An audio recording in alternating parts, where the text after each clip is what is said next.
So why rehabilitation in the retinoblastoma children?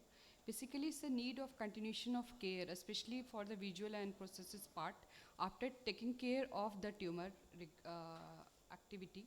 And this also that this need improve the quality of life. It's provide the better cosmesis, and this better with the better cosmesis, there's a social acceptance among peer groups, and it's boosts the self-esteem of the childrens, and even they become source of inspiration for the other childrens. So this is the article that published by Dr. Himani Dhingra.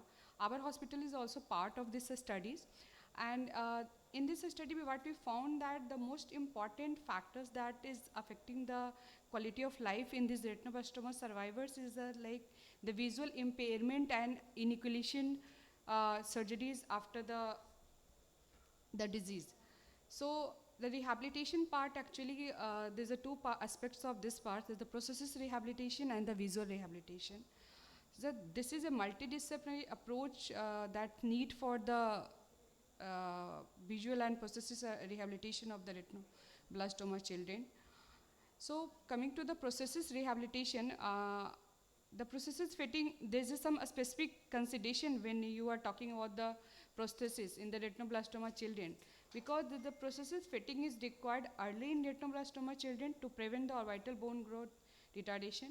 Repeated change and fabrication of large size prosthesis is needed to compensate for the bony orbital growth with age.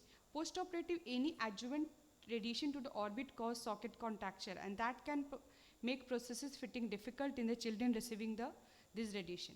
So ocular prosthesis can be prefabricated, that is the ready-made prosthesis made of the plastic material, and one is the customized ocular prosthesis. So customized ocular prosthesis has better compared to the prefabricated, because it will give a snug fitting to your orbit, and there's a less chance of the socket infection and discharge, and a better cosmesis. So this is a retinoblastoma child. After the chemotherapy, and there was again the recurrence of the tumor, and the patient finally underwent inoculation for group E tumor, and after this secondary inoculation, patient received customized ocular prosthesis, and he is doing well.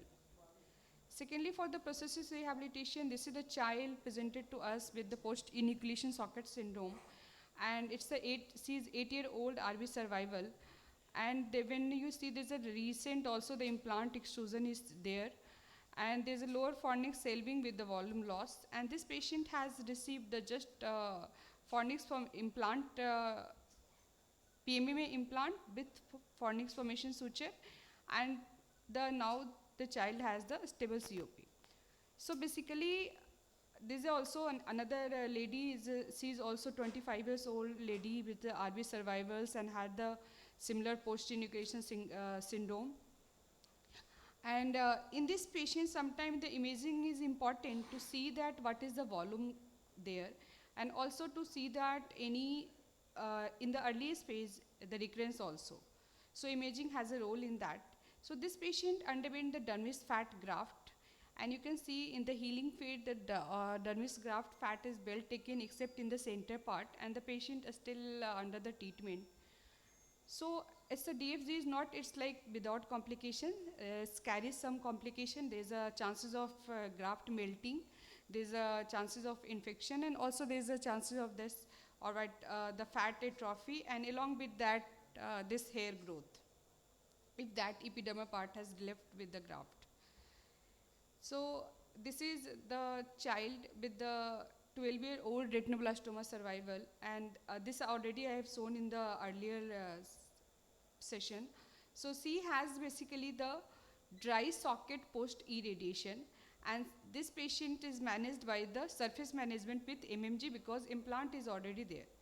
And she has achieved almost adequate surface. Maybe one sitting MMG is more required for this child.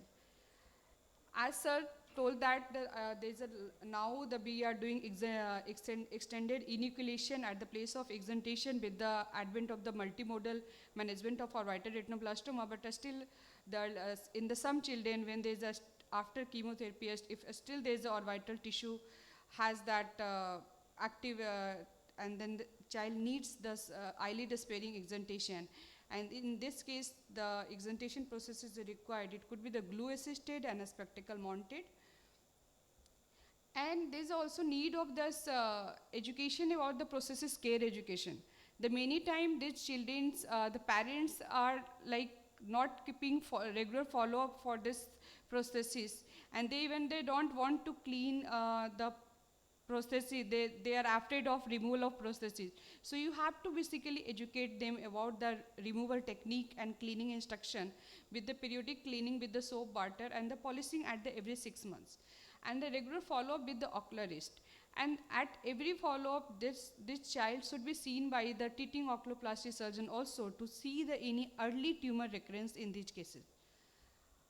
So coming to the visual rehabilitation. So visual rehabilitation is an important part in the rehabilitation of the retinoblastoma children, because the visual rehabilitation affects the psychosocial component of the child development, cognitive development. And like this children, has already treated with the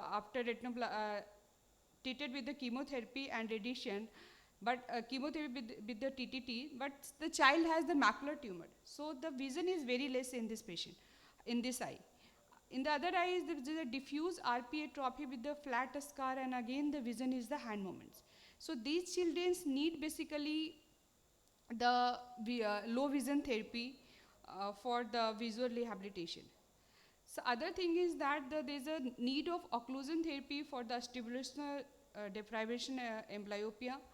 There could be astigmatismus begin with, because astigmatismus is the second most common presentation of retinoblastoma. Other thing, it could also be sometime because the periocular injections, and that can lead to the fibrosis, and that can lead to the astigmatismus. So that astigmatismus correction needed after once the treatment of retinoblastoma got over, whether with the surgery or prisms. Refractive errors should be corrected with the glasses to prevent any amblyopia further. And if there is any cataract and the tumor has been regressed, the cataract surgery should be done with the minimum vitreous disturbance.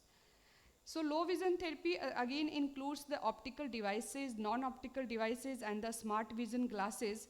This is like we have the in-house facilities of this, and the children are doing great. So there's also the children, this is learning the braille there, they're working on the computer, they can write, and they can also do calculation on the braille.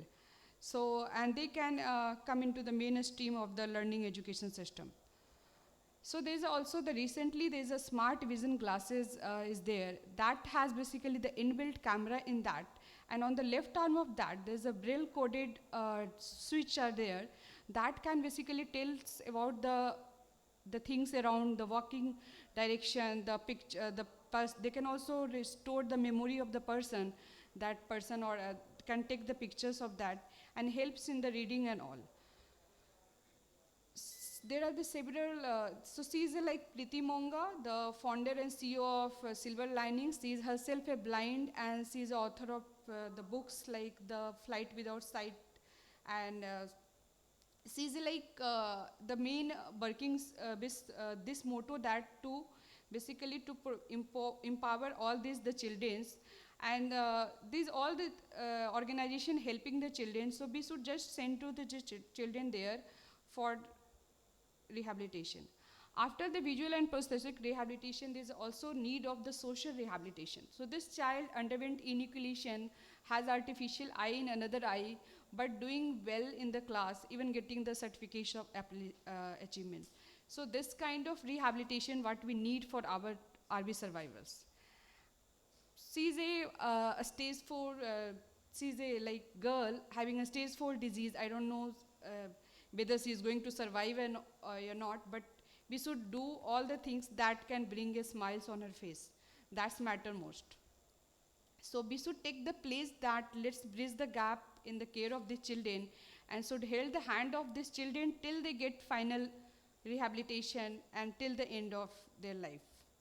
So these are our RB team, and I acknowledge them. Thank you.